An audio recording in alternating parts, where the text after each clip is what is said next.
죄에 빠진 나를 주 예수 건지사 그 넓은 품에 다시 품으시는 은혜는 저 바다보다 깊고 저 하늘보다 높다.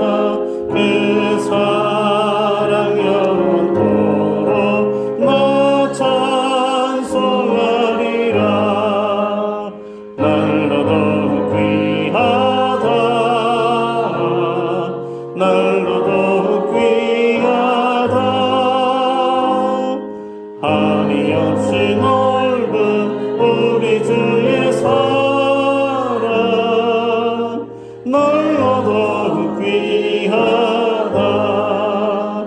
옛날에 유대 땅에 주 예수 다닐 때 그 은혜 받으려고群물이 모였네.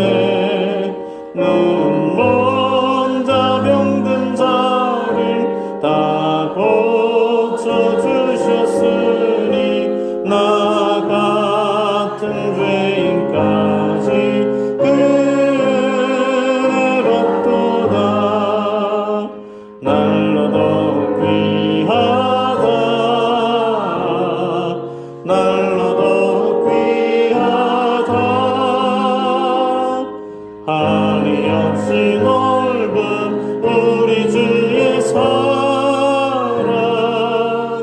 날로 더욱 귀하다. 주 크신 사랑으로 한 백성 위하여 그 십자가의 고난 다 받으셨으니 그 속죄 받은 성도 준소리 함께 높여 온 천지 울리도록 주 찬송하리라. 날로 더욱 귀하다. 날로 더욱 귀하다. 한이 없이 넓은 우리 주의 사랑 날로 더욱 귀하다. 말씀 보겠습니다. 에베소서 3장 18절 19절 한 목소리 같이 한번 읽어볼까요? 18절 19절 시작. 너희 모든 성도와 함께 지식에 넘치는 그리스도의 사랑을 알고 그 너비와 길이와 높이와 깊이가 어떠함을 깨달아 하나님의 모든 충만하신 것으로 너희에게 충만하게 하시기를 구하노라. 아멘.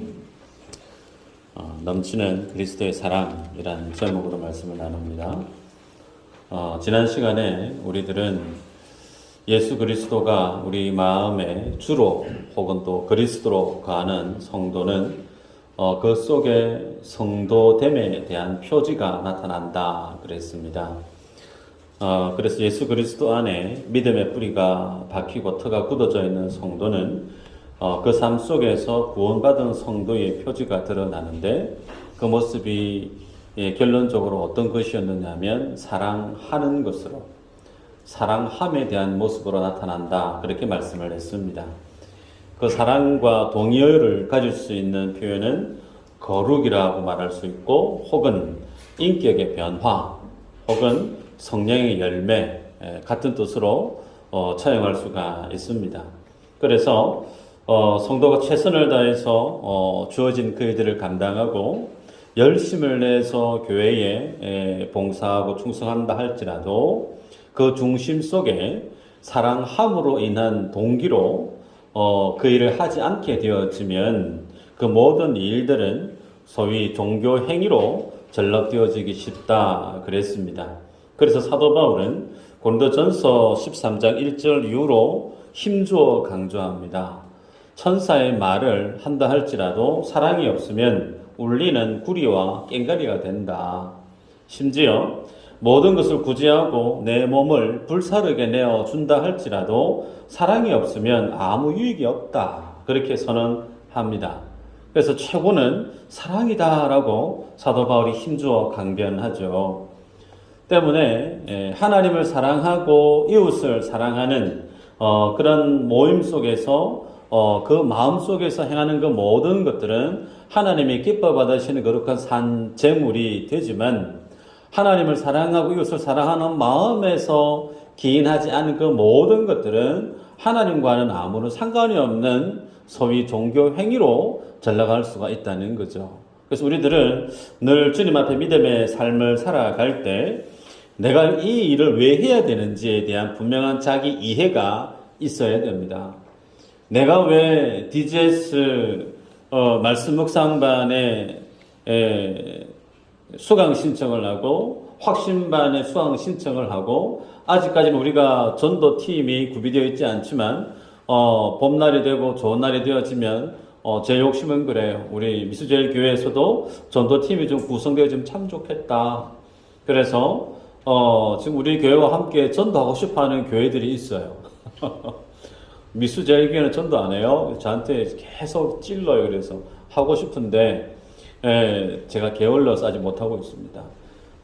여하튼 그 모든 교회의 사역의 중심에 하나님을 사랑하는 마음으로 이웃을 사랑하는 마음으로 기인하는 그 모든 것들은 주님이 기뻐 받으시는 거룩한 산 제물이 되나 그러지 않은 그 모든 것들은 소위 하나님과는 별 관계가 없는 종교 행위로 전락할 수가 있어요.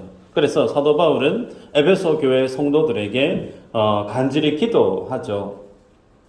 그 사랑에 충만한 가운데 거할 수 있기를 늘 기도했던 바울입니다. 그러면서 그는 우리에게 요구합니다. 하나님을 사랑하고 이웃을 사랑하는 그 믿음의 삶을 어떻게 살아갈 수 있느냐. 오늘은 이 사랑이라는 주제로 말씀을 나누는데요. 힌트가 주어졌죠. 주님이 구 계명과 새 계명을 말씀하시면서 이는 새 계명이다 그러신 말씀이 있어요. 그 말씀의 핵심은 내가 너희를 사랑한 것 같이 어떻게 해요? 너희도 하나님을 사랑해라. 내가 내 몸을 사랑한 것 같이 내 이웃을 사랑해라. 아멘이죠? 그래서 우리가 하나님을 사랑할 수 있는 성도가 되고 내 이웃을 마치 내 몸처럼 사랑할 수 있는 성도가 되는 가장 첫 번째 단추, 가장 첫 번째 그 비밀은 주님이 나를 어떻게 사랑했는지에 대해서 알아야 된다는 거예요. 주님이 나를 어떻게 사랑했는지에 대해서 말씀 속에서 사실에 근거한 내용을 잘 이해하게 되어지고 그게 내 속에 믿음으로 작용하게 되어지면 성도는 하나님을 정말 사랑하는 사람으로 바뀌어집니다. 뿐만 아니라 성도는 내 곁에 있는 그 사람도 마치 내 몸처럼 그렇게 사랑하는 자가 될 수 있다는 거죠. 자, 그러면 말씀을 통해서 우리가 어떻게 그 사랑을 실천할 수 있는가 보도록 하십시다. 바울은 18절에 시작합니다. 너희 모든 성도와 함께 지식에 넘치는 그리스도의 사랑을 알고 그랬어요. 공부하듯이 오후 예배는 진행되어야 되는데 여기에 보니까 지식에 넘치는 그리스도의 사랑을 알아야 된다 그랬습니다. 지식이 넘치는 초월하는 그런 사랑을 알아야 된다. 여러분, 이 지식은 어떤 지식인가? 소위 인류가 만들어 놓는 지식이죠. 그 인류가 만들어 놓은 그 모든 문화 체계와 지식의 그 건전은 시발점이 어디서부터 출발하느냐면 선악과를 취하고 난 이후부터 모든 지식의 출발이 시작되죠. 그래서 선악과에서부터 기인하는 그 모든 지식의 건조에는 무엇이 자리하고 있느냐면 이기적인 자기 사랑에 근거한 지식이 주를 이룹니다. 자기 만족을 위한, 자기 행복을 위한, 자기 사랑의 그런 원인에서 표출되어지는 것들이 인류가 만들어 온 지식의 체계입니다. 그래서 많은 사람들은 그 자기의 만족을 위해서 과학을 발전시키고 기술을 발전시켰는데 그 발달시킨 그 결과물이 무엇으로 드러나죠? 부유해지고 행복해지고 편안한 윤택한 삶으로 드러나는 삶도 있지만 또 한편으로는 그것 때문에 사람이 죽어요. 총, 다이너마이트, 미사일, 비행기, 우주, 발사체, 허다히 많은 것들이 있는데 그것들이 동기는 선하게 인간의 삶에 유용하게 만들어진 목적으로 만들어졌으나 결국은 어떻게 해요? 나의 만족, 나의 기쁨을 위해서 그것을 악용하는 사례로 인류의 지식의 체계는 발달해 왔다는 거죠. 혹은 다른 사람을 이타적으로 섬기는 경우도 있습니다. 가난한 사람, 힘든 사람, 어려운 사람, 그 사람들 혹은 그런 민족들, 그런 나라들 위해서 섬기고 케어하는 그런 일에 나의 자신의 어떤 유익을 내려놓고 다른 사람의 필요를 채우려고 하는 그런 구호단체도 물론 세상 속에는 많이 있죠. 근데 그 속에 부인할 수 있는 게 뭐가 있느냐면 그런 어떤 힘든 처지에 있는 사람들을 도와줌으로 인한 뭐가 있을까요? 자기 안에 있는 뿌듯함이 있는 거예요. 그래도 나는 다른 사람들보다는 좀 더 인간적이고 좀 성숙해 있고 나는 다른 사람을 도와줌으로 인한 내 기쁨이 있다. 그래서 많은 세상의 기업가들, 그 기업가들이 독거 노인이나 소녀 가장을 도와줄 때 제 마음에 늘 찜찜한 게 있어요. 사진을 그렇게 찍어요. 사진을 찍어서 항상 SNS나 광고 매체에 실려 보냅니다. 심지어 교회에서도 그런 일을 해요. 교회에서도 쌀 나누기 운동, 교복 나눔 입기 운동, 무슨 운동, 구제에 대한 관련된 사역을 하면서 꼭 앞에 그 물품을 받는 분들을 앞에서 사진을 그렇게 찍어요. 저는 그럴 때마다 마음이 불편해집니다. 왜 사진이 꼭 필요할까? 교회의 어떤 역사, 자료로 물론 필요하겠지만 그분들의 어떤 자존심은 마음이 과연 편할까? 안 편할 것 같아요. 그래서 섬길 때도 뭐가 필요하냐면 세심한 주의가 필요하죠.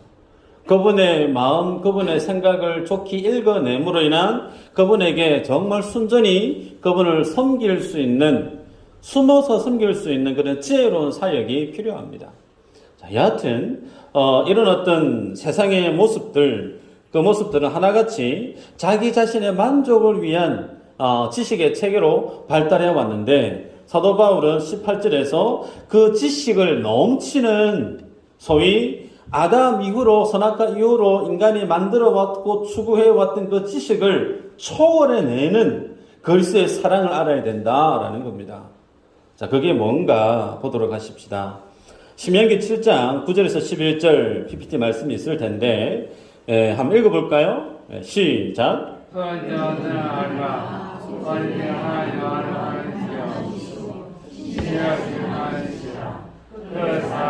그의 계명을 지키는 자에게는 천대까지 그의 언약을 이행하시며 인애를 베푸시되 그를 미워하는 자에게는 당장에 보응하여 멸하시나니 여호와는 자기를 미워하는 자에게 지체하지 아니하시고 당장에 그에게 보응하시느니라. 아멘. 이 말씀은요, 이스라엘 백성들이 출애굽을 하고 하나님의 약속의 땅으로 가는 와중에 하나님이 그들에게 주신 말씀이죠. 주님이 이 말씀하시기 이전에 이스라엘 백성들을 택한 이유를 밝힙니다. 안 읽었지만 이스라엘 민족이 다른 민족보다 특출한 게 많아서가 아니고요. 이스라엘 민족을 주님이 선택한 이유는 다른 어떤 민족들보다 그들의 개체수가 적다라는 거예요. 참 작다. 예, 인구가 참 작아서 내가 너희를 택했다. 그렇게 밝힙니다.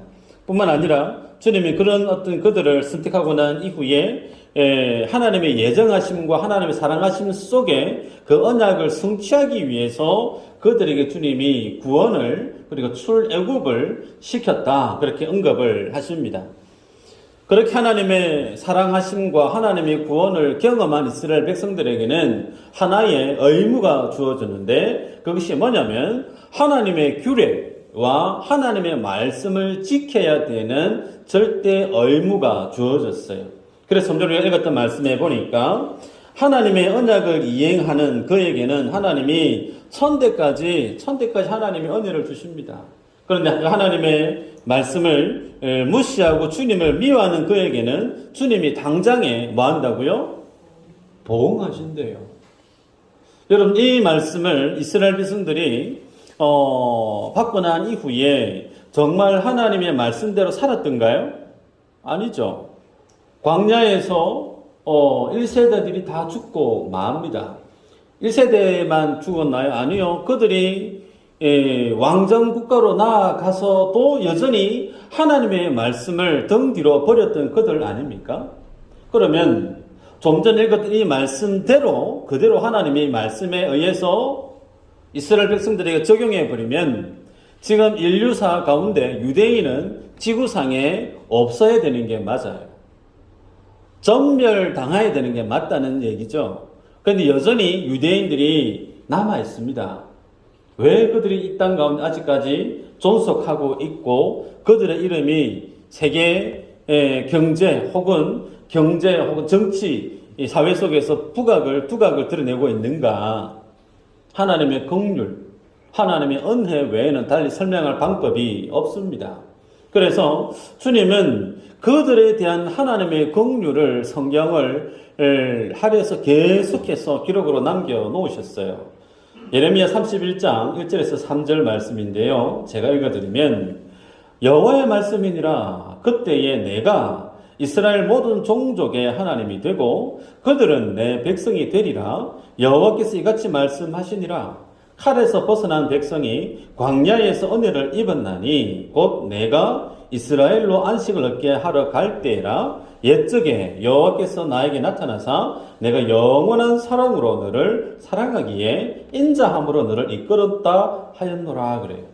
자, 여기에 보면 하나님의 말씀과 계명을 등 뒤로 던져버렸고 무시했던 이스라엘 백성들을 향해서 주님이 하시는 말씀이 내가 영원한 사랑으로 너를 사랑했다 그렇게 밝히죠.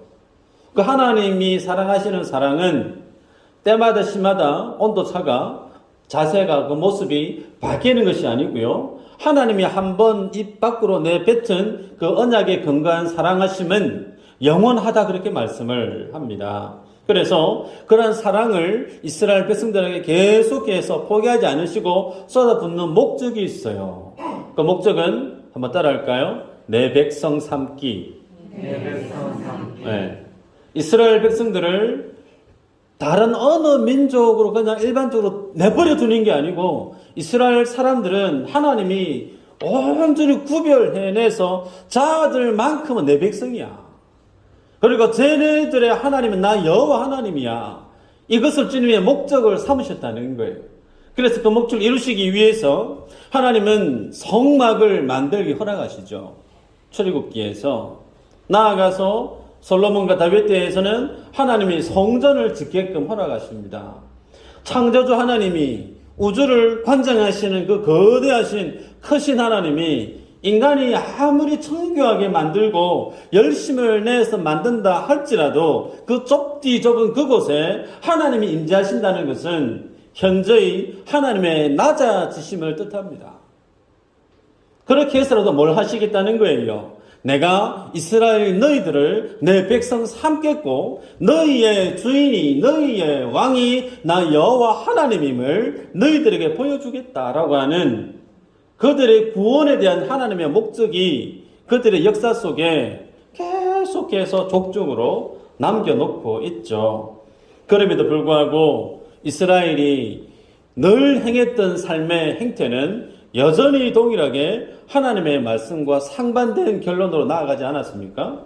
율법을 버리고 말씀을 버리고 우상을 숭배하고 오롯이 자기의 만족만을 위해서 멸망을 향해 치달았던 그들에게 주님이 마지막에 무엇을 결정하시느냐면 그들의 믿음의 행위로 그들을 구원해내는 것이 아니고 좀 전에 우리가 읽었죠. 예레미야 31장에 있는 말씀처럼 영원한 그 하나님의 사랑으로 하나님이 그들을 하나님의 백성으로 삼아 내시고 맙니다. 그 말씀이 오늘 우리가 오전에 성찬을 했던 것으로 드러났어요. 읽어볼까요? 말씀 한번 보십시다. 고린도전서 11장 23절에서 26절인데 같이 한번 읽어보십시다.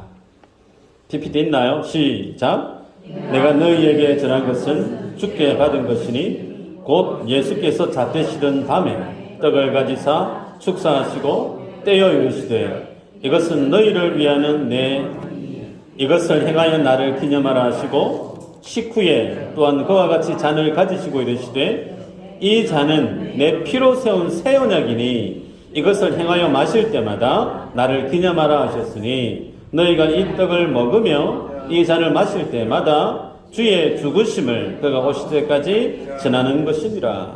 아멘. 소위 성찬 예식에 대한 말씀이죠. 이 성찬 예식을 행해라.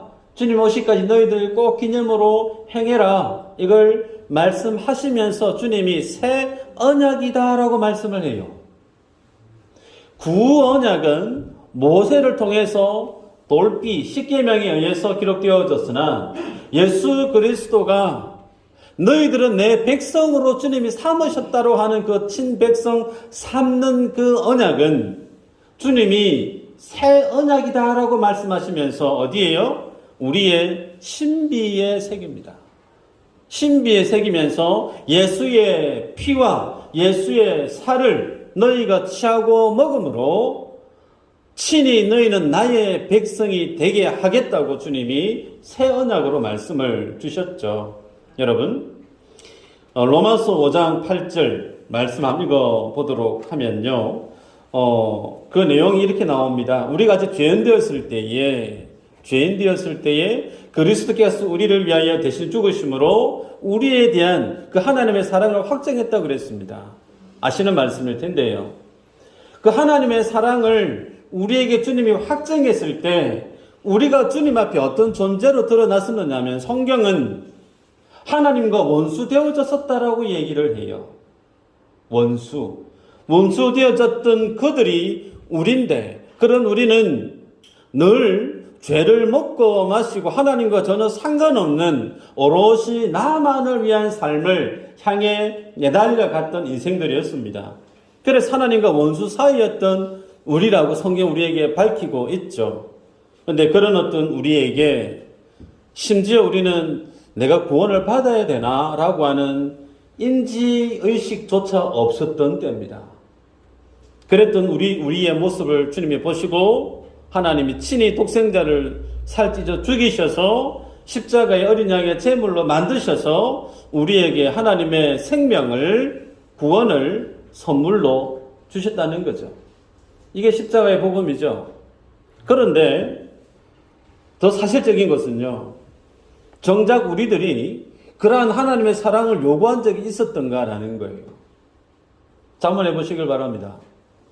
여러분들은 예수님의 피, 예수님의 살을 통해서 정말 내가 구원받고 싶다라고 하는 절절한 마음이 정말 있으셨던가? 없었을 거예요. 복음이 뭔지도 관심이 없었고 구원이 뭔지도 관심도 없었고 우리들은 초저일간 이 땅에 나서 성장하고 죽기까지 눈에 보이는 것을 쫓아 살았던 인생이에요. 우리들은 예수 십자가의 어린 양의 죽음에 대한 그 사랑을 요구한 적도 없었고 그 주님의 십자가의 죽으심에 대한 사랑을 기대했던 생각조차 없었어요. 그러면서 우리가 주님 앞에 갖는 생각은 어떤 것이었느냐면 주님 나를 사랑해 주시면 좋겠다라는 거죠. 하나님이 좀 나를 사랑해 주시면 좋겠다는 거예요. 근데 그 주님에 대한 사랑에 대한 생각들이 어떤 것이었느냐면 내가 원하는 거 주님 좀 주셨으면 좋겠다는 겁니다. 내게 필요한 거 하나님 좀 채워주시면 좋겠다는 거예요. 공부 못했을 때는 공부 좀 잘하게 해주시고 돈이 좀 부족했을 때는 돈을 좀 풍성하게 주시고 건강이 좀 좋지 못했을 때는 주님 건강 좀 허락해 주셔서 마음껏 뭔가를 할 수 있는 그런 환경을 주님 좀 조성해 주시면 좋겠다. 우리들이 하나님께 대해서 가졌던 소위 하나님에 대한 사랑이라고 하는 것들은 여기에 기인하고 있습니다. 서두에 말씀했죠. 이 세상의 지식이라고 하는 것은 선악과 사건 이후로 초저일간 자기 만족, 자기 기쁨에 근거한 지식이요.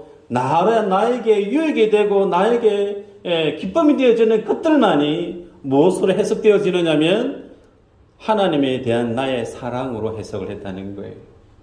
그런데 성경은 그렇지 않습니다.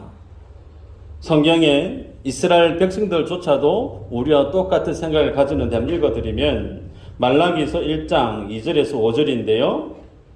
여호와께서 이르시되 내가 너희를 사랑하였노라 하나 너희는 이러기를 주께서 어떻게 우리를 사랑하셨나이까 하는도다. 나 여호와가 말하노라 에서는 야곱의 형이 아니냐. 그러나 내가 야곱을 사랑하였고 에서는 미워하였으며 그의 산들을 황폐하게 하였고 그의 산업을 광야의 이리들에게 넘겼느니라. 에돔은 말하기를 우리가 무너뜨림을 당하였으나 황폐된 곳을 다시 쌓으리라 하거니와 나 만군의 여호와는 이르노라. 그들은 쌓을지라도 나는 헐리라. 사람들이 그들을 일컬어 악한 지역이라 할 것이요 여호와 영원한 진노를 받은 백성이라 할 것이며 너희는 눈으로 보고 이르기를 여호와께서는 이스라엘 지역 밖에서도 크시다 하리라. 자, 이 말씀이 어떤 내용이냐면요. 이스라엘 백성들이 하나님께 대해서 불평불만을 지금 토로하고 있는 거예요. 요는 하나님께서 우리를 사랑하신다고 말씀하시는데 주님이 언제 우리를 사랑했느냐라고 좀 따지는 거예요. 소위 하나님의 사랑을 받는 우리면 지금 우리 처지가 지금 이 모양 이 꼴이냐는 거죠. 나라는 빼앗기고 내 집도 내 밭도 없고 유리방황하는 인생이 되어진 이 지금의 내 처지가 하나님이 어떻게 주님이 나를 사랑하신다고 하시면 내 삶이 이렇게 무너질 수 있습니까? 지금 토로하고 있는 겁니다. 그런데 주님이 하시는 말씀이요. 나는 야곱을 택했다. 반면에 에서는 내가 미워했다. 그렇게 말씀을 해요. 사랑받은 이는 야곱이고 하나님께 사랑을 받지 못했던 이는 에서예요. 그런데 그 주님의 말씀 앞에 드러난 현실의 갭은 현저히 큽니다. 에서는 하나님께로부터 사랑을 받지 못하고 무시를 당한 삶으로 내쳐졌지만 에서가 살아낸 그 삶은 꽃을 피워요. 나라를 만듭니다. 문화를 창출해내요. 그리고 실질적으로 보면 야곱이 살았던 삶들보다 더 큰 부를 이룬 사람이 에서예요. 반면에 하나님의 사랑을 받았던 야곱이 살았던 그 삶은 생각해 볼까요? 자기 하나밖에 없는 딸이 강간을 당합니다. 그리고 야복 강가에서는 하나님과 맞짱 떨다가 환도뼈 두드려 맞아가지고 평생의 장애인으로 전락하고 말아요. 자기 아들들이 멀쩡히 살아있는 요셉을 두고 죽었다고 아들들이 거짓말 치던 그 거짓말 때문에 평생을 눈물의 세월을 보냈던 사람이 야곱이에요. 그런 야곱에 비해서 에서는 평탄한 삶을 살았어요.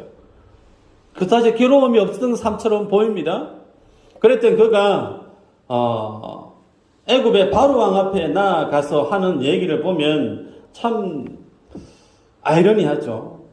창세기 47장 9절에 이렇게 얘기합니다. 야곱이 바로에게 아뢰되 내 나그네의 길의 세월이 130년이니이다. 내 나이가 얼마 못 되니 우리 조상의 나그네 길의 연조에 미치지 못하나 험악한 세월을 보내었나이다. 여러분, 야곱이요 바로 왕 만나서 첫 대면인데 이런저런 얘기하다가 자기가 자기 인생에 대해서 얘기를 해요. 내 인생 참 험하게 살았습니다. 험악한 세월을 보내었나이다 라고 할 때 이 험악한 세월에 대한 사전적인 의미는 몸과 마음이 감당할 수 없을 만큼의 심한 고난과 역경을 뜻합니다. 여러분, 여러분 이해되세요? 사랑하지 않고 버림을 받았던 에서는 그런 역경이 없어요. 평탄해요. 돈 잘 벌고 어려움 없이 잘 살았어요. 그러나 하나님께로부터 사랑을 받았다라고 하는 야곱의 인생은 정말 험악한 세월을 살게 주님이 그를 인도했다는 거예요. 그런데 그런 것을 주님이 뭐라고 표현하냐면 내가 야곱 사랑했다라고 말씀을 해요. 여러분, 우리들은 세상을 살아갈 때 야곱의 삶을 통해서 하나님이 우리를 사랑하시는 그 사랑하심과 우리가 하나님에 대해서 가지고 있는 그 사랑의 극명한 차이점을 바로 보게 됩니다. 야곱의 삶은 보통 세상 모든 사람들의 살아가는 삶의 양식이고 양태입니다. 소위 인생은요, 자기가 원하는 게 있으면 열심히 노력하면 다 이룰 수 있다라고 얘기를 해요. 지성이면 감천이다라고 얘기를 합니다. 노력해서 안 되는 게 있나? 열심히 노력하면 다 된다라고 얘기를 해요. 그래서 야곱은 하나님의 복을 받기 위해서 그가 할 수 있는 거짓말은 다 합니다. 그가 동원할 수 있는 그 모든 일을 다 동원해요. 그죠? 그렇게 살아가요. 세상 모든 사람들이. 그런데 열심히 살지 말라는 거 아닙니다. 수고하고 노력하고 애쓰는 거 지극히 당연하죠. 우리 일상은 그렇게 살아가야만 되죠. 그런데 하나님께로부터 구원을 얻는 것은 이것과는 상관이 없다는 거예요. 하나님께로부터 구원을 얻고 하나님의 복을 누리는 삶을 사는 그 건져의 그 모든 비밀은 나의 열심과는 하등의 상관이 없고 하나님의 긍휼과 은혜라는 겁니다. 그것 때문에 하나님이 그 하나님의 사람을 복되게 세워간다는 거예요.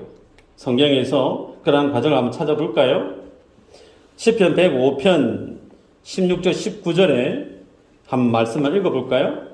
시작. 그가 또 나의 길을 늘려서 그를 의지하고 있는 양식을 다 거두셨도다. 그와 자살하면서 부르셨으며 요셉이 종으로 팔렸도다. 그의 발은 착고를 차고 그의 몸은 쇠사슬에 매였으니 곧 여호와의 말씀이 응할 때까지라. 그의 말씀이 그를 단련하였도다. 아멘. 자, 이 시편 이 말씀을 보면 하나님이 아브라함에게 약속했던 그 언약을 이루어 가시는 와중에 있는데 그때에 하나님이 야곱 때에 기근을 주었다 말씀을 합니다. 기근을 주었고 그 기근 앞에 인생들은 양식을 의지했다 그랬어요. 그 양식을 의지했던 그 양식을 주님이 끊어버립니다. 끊어버려서 그들을 하여금 어디로 가게 하냐면 애굽으로 가게 만듭니다. 소위 세상의 고난, 세상의 어떤 어려움, 그것을 통해서 하나님은 이스라엘 백성들을 애굽으로 내려보냈죠. 내려보내기 이전에 하나님은 요셉이란 청년을 형제들에 의해서 팔려지게 만듭니다. 애매히 죄도 짓지 않았는데 그는 감옥에서 고생의 떡을 먹고 삽니다. 결국은 하나님의 인도하심 속에 요셉이 애굽의 총리가 되어지죠. 애굽의 총리가 되어졌을 때에 야곱의 식솔들이 애굽에 와서 대면하지 않습니까? 여러분, 형들이 요셉에게 악을 행했어요. 감히 형제가 친동생을 인신매매해버렸다니까요. 정말 끔찍한 악이 아닙니까?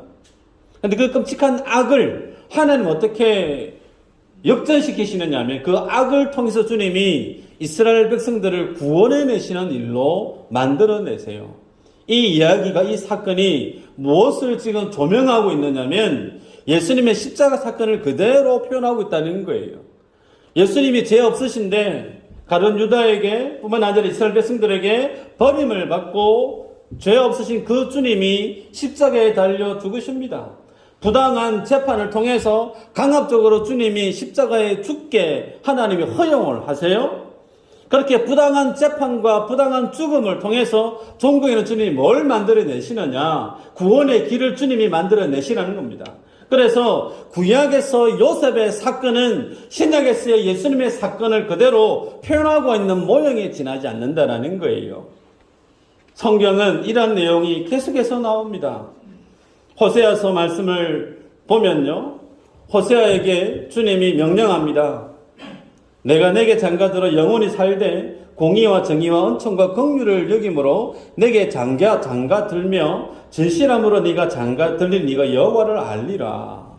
이 말씀은요 19절 20절 말씀인데 하나님의 선지자에게 하나님의 음탕한 여인 고멜을 와이프로 데려오려고 합니다. 그 여인과 결혼을 해서 자녀를 낳고 살아요. 근데 그 고멜이 바람이 나서 다른 남자와 집을 떠납니다. 집 나갔어요. 가출했어요. 근데 주님이 뭐라고 얘기하죠? 값을 지불하고 고멜을 데리고 와서 다시 가정을 이루라는 거예요. 여러분, 율법에 의하면 그 여인은 정확하게 정식으로 이혼할 수 있는 이혼 사유를 행했습니다. 돌로 던져서 죽여도 괜찮을 죄를 범한 사람이 그의 와이프 고멜 아닙니까? 그런데 주님이 그런 부정한 여인을 데려와서 네 와이프를 데리고 살래요. 주님이 왜 이런 말씀을 하시는가? 신랑 대신 예수 그리스도는 소위 말해서 호세아와 같고, 신부된 고멜은 하나님 앞에서의 이스라엘 백성과 같다는 거예요. 그렇게 주님의 심판 앞에 죽어 나가도 하등의 불의함이나 억울함이 없을 그 고멜이라는 여인을 주님이 사랑하신다는 겁니다. 행하는 것이 사랑할 만한 모양이 아무것도 없는데 그런 여인에게 주님이 데리고 와서 공의를, 정의를, 은총을, 긍휼을 베푸시는 하나님의 모습을 가르쳐 주겠다라고 말씀을 해요. 이 고멜이 누굴까요? 이스라엘 백성이었죠. 우리는요? 나도 이 고멜에 포함되는 겁니다. 나도. 마지막으로 하나 더 볼까요?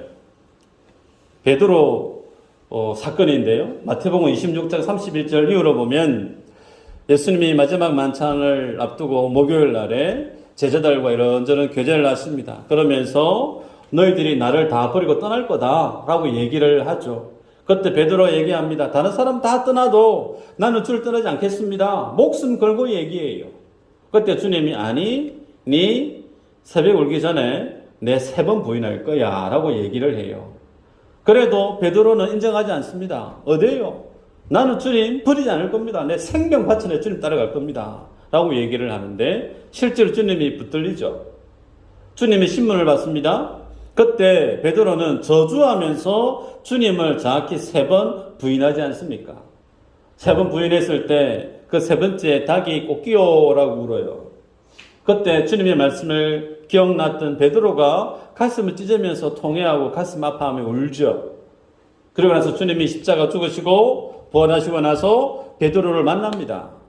만나고 나서 베드로의 마음을 위로하죠. 그러면 던지는 질문이 있습니다. 니나 사랑하나? 3번 연거푸 묻죠. 그래서 주님 하시는 말씀이 있어요. 내가 너를 위해서 기도했대이라고 얘기합니다.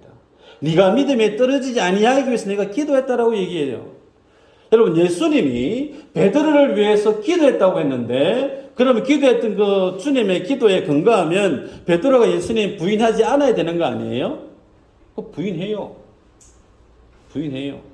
예수님의 기도가 능력이 없나요? 그거 아니죠. 주님의 기도는 베드로가 부인하는 것을 허용하셨다는 거예요. 그리고 나서 그 주님을 만나고 나서 그 주님이 이렇게 세우는 위로의 메시지 앞에 그가 회복되어지기를 원했다는 겁니다.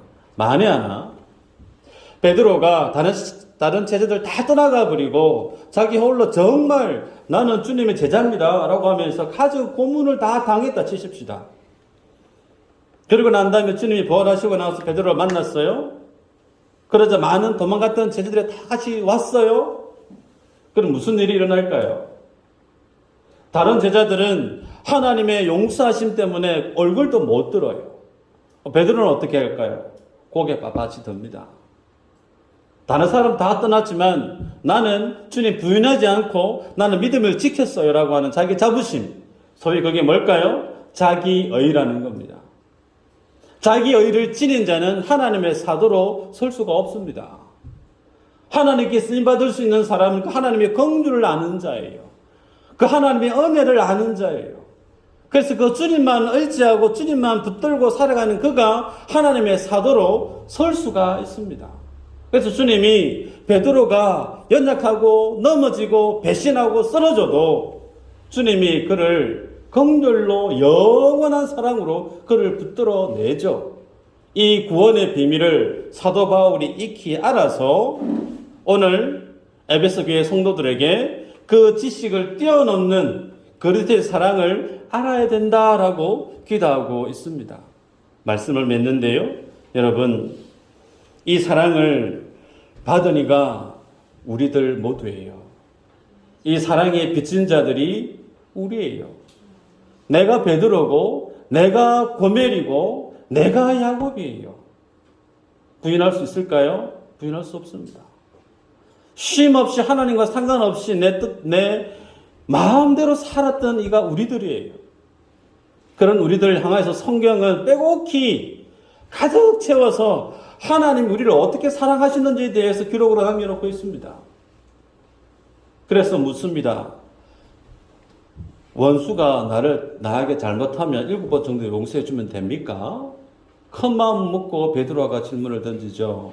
아니, 용서는 70번에 7번씩이라도 더 해야 된다. 그 말의 의미는 영원히 용서하라는 거예요. 왜 용서해야 되죠?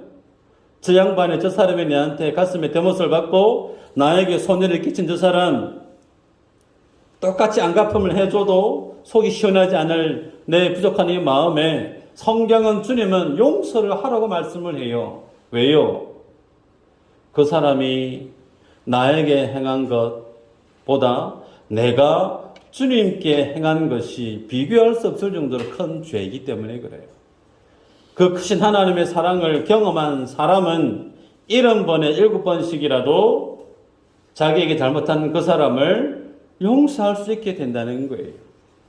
그래서 하나님의 사랑을 아는 자는, 이 성경에 기록된 하나님의 절절한 사랑을 아는 자는 하나님을 향해서 사랑하게 되어질 뿐만 아니라 그 사랑에 우두커니 서 있는 인생은 그 사랑의 능력으로 곁에 있는 또 다른 지체도 사랑하게 된다는 겁니다. 우리가 남은 날들 동안, 살아가는 날 동안에 이 하나님의 사랑하심의 은혜가 우리의 삶을 주도해가는 삶의 비밀이 되고 능력이 되기를 주의 이름으로 축복합니다. 기도합니다. 하나님 감사합니다.